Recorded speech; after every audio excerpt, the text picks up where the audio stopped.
YS Jaganmohan Reddy ముఖ్యమంత్రిగా ఉండగా 14 లక్షల కోట్ల రూపాయలు అప్పు చేశారని చెప్పి చంద్రబాబు నాయుడుతో సహా టీడీపీ నేతలు చేసిన ప్రచారం అంతా ఒట్టిదని తేలిపోయింది.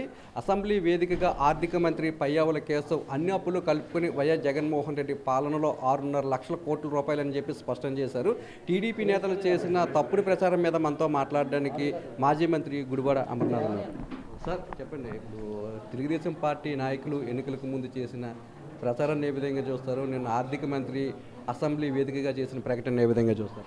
ఈ ఎన్నికల ముందు నుంచి అనేక ప్రచార సభల్లో కానీ లేదా దానికి ముందు కానీ ప్రజల్లో ఒక లేనిపోయినటువంటి అపోహలు సృష్టించాలనేటువంటి ఉద్దేశంతో ఎక్కడ జగన్మోహన్ రెడ్డి గారి సంక్షేమం పెద్ద ఎత్తున రాష్ట్ర ప్రజలకు ఇస్తున్నాడు, రాష్ట్రంలో పేదవారందరూ కూడా సంక్షేమ కార్యక్రమాలు అందిస్తున్నారనేటువంటి ఉద్దేశంతో ఏదో పెద్ద ఎత్తున అప్పులు చేసేస్తున్నామని చెప్పి అనేక సందర్భాల్లో ప్రచారం చేసినటువంటి విషయాన్ని చూసాం మనం.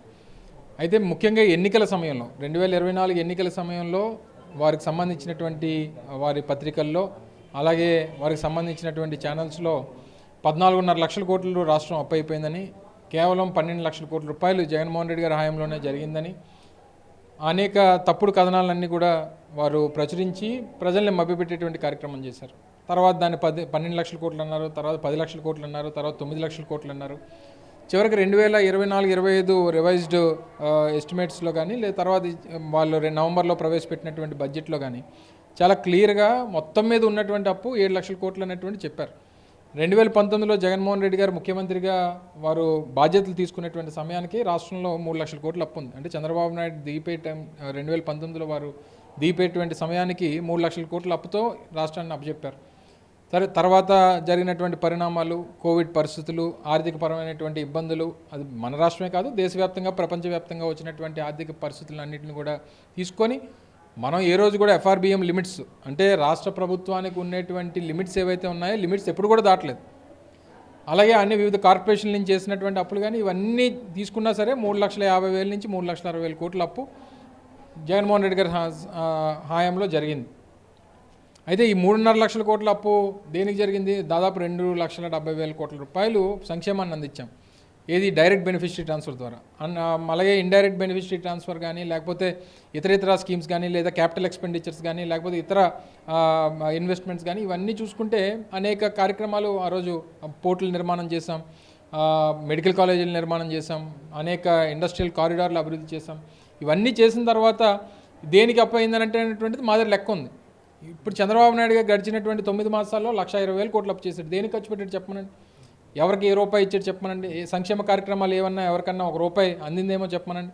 మరి 1,00,000 కోట్ల రూపాయలు అప్పు చేసి ఏ ఒక్కరికి రూపాయి ఇవ్వకుండా మేము 2,70,000 కోట్ల రూపాయలు మేము సంక్షేమం అందించి 3.5 లక్షల కోట్లు అప్పు చేస్తే గగ్గోలు పెట్టేసి 1,00,000 కోట్లు, 10 లక్షల కోట్లు, 20 లక్షల కోట్లు అని చెప్పి తప్పుడు ప్రచారం చేసి శ్రీలంక అయిపోద్దని, జింబాబ్వే అయిపోద్దని, ఆఫ్రికా అయిపోద్దని చెప్పి తప్పుడు ప్రచారం చేసి చివరికి మీరు ప్రజల ముందు వాస్తవాలు పెట్టడానికి ఈసారి బడ్జెట్లో అయితే ఏకంగా అప్పుల గురించి మెన్షన్ చేయడమే మానేశారు.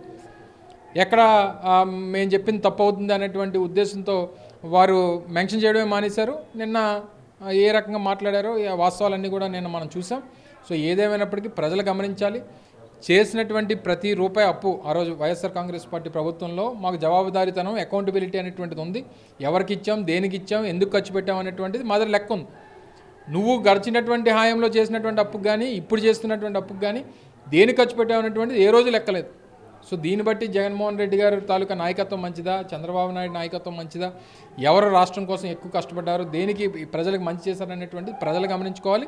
ఇప్పటికన్నా తెలుగుదేశం పార్టీ తప్పుడు ప్రచారాన్ని ఇలా లేనిపోయినటువంటి లెక్కలు చెప్పి ప్రజల్ని ఇబ్బంది పెట్టేటువంటి ప్రయత్నం, రాష్ట్రాన్ని ఇబ్బంది పెట్టేటువంటి ప్రయత్నం మానుకుంటే మంచిదని చెప్పి తెలియజేస్తాం. కేవలం ఎన్నికల్లో లబ్ధి పొందడం కోసమే ఇటువంటి ప్రచారానికి కూటమి కానీ లేదంటే ఎల్లో మీడియా కానీ తెరదీసింది. 100% వారికి రాజకీయంగా ఎన్నికల్లో గెలవాలని, అధికారంలోకి రావాలని, దానికి ఎవరినన్నా మభ్యపెట్టాలి, ఏ తప్పుడు ప్రచారం అయినా చేయడానికి సిద్ధపడాలని చెప్పి చేసినటువంటి ప్రచారం. 14.5 లక్షల కోట్ల అప్పు అని చెప్పి ఏదైతే చెప్పారో దాన్ని లెక్క చెప్పమనండి. ఏదన్నా నంబర్స్ కదా, ఇదేమి నా వ్యక్తిగతమైనటువంటి అప్పులో లేకపోతే ఇంకోటి కాదు, రాష్ట్రానికి సంబంధించింది. ప్రతిదీ కూడా జవాబుదారీతనం ఉంటుంది. దేనికి తీసుకున్నాం, ఎందుకు తీసుకున్నాం, ఎక్కడ ఖర్చు పెట్టాం, ఎవరి కోసం ఖర్చు పెట్టాం, ఇవన్నిటికీ ప్రతిదానికి లెక్క ఉంటుంది. సో దాన్ని నిరూపించుకోలేనటువంటి పరిస్థితుల్లో వారు మమ్మల్ని విమర్శించేటువంటి అర్హత వాళ్ళకి లేదు. సో ఇవన్నీ కూడా కేవలం ఎన్నికల అవసరాల కోసం, అధికారం కోసం, ప్రజల్ని మోసం చేయడం కోసం ఇవన్నీ చేశారు. ఇవన్నీ చాలా కేటగారికల్గా ప్రతిదీ లెక్కలతో సహా మన జగన్మోహన్ రెడ్డి గారు మన పత్రికా సమావేశం పెట్టినప్పుడు చెప్పడం జరిగింది. ఇప్పటికన్నా వాళ్ళ పద్ధతి మార్చుకుంటే మంచిదని చెప్పి తెలియజేస్తాము.